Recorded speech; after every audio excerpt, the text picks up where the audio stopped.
No respite for these Gurkha soldiers, despite the coronavirus crisis. But knife practice is more spaced out than normal. It's one of a range of new measures to maintain a social distance while still staying sharp. Now, the army is preparing to ease a lockdown on other types of activity, starting with the resumption of basic training.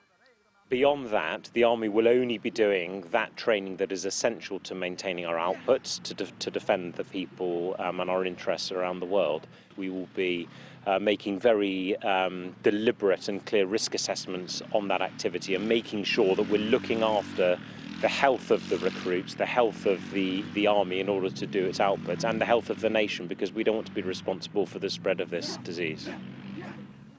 Commanders need to resume certain activity or risk damaging military strength.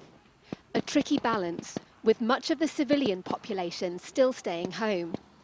But lessons will be drawn from elite units like this Gurkha regiment in Folkestone, deemed too critical to lock down.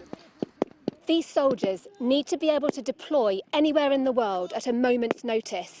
They can't let the pandemic stop their training. But if you look, the way they patrol needs social distancing anyway, even when dealing with enemy fire. Even frontline infantrymen are having to do more work online. Zoom becoming the norm for army life as much as in the civilian world. Outdoor training also changing. Pre-COVID, the tendency in training is to get, normal classroom sizes like we'd all be used to in school together.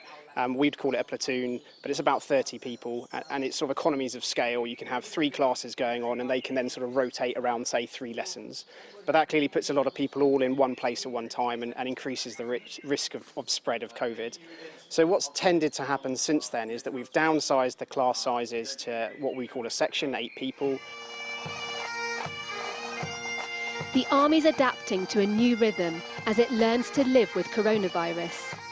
A sign perhaps of the easing of the national lockdown expected soon. Deborah Haynes, Sky News, Folkestone.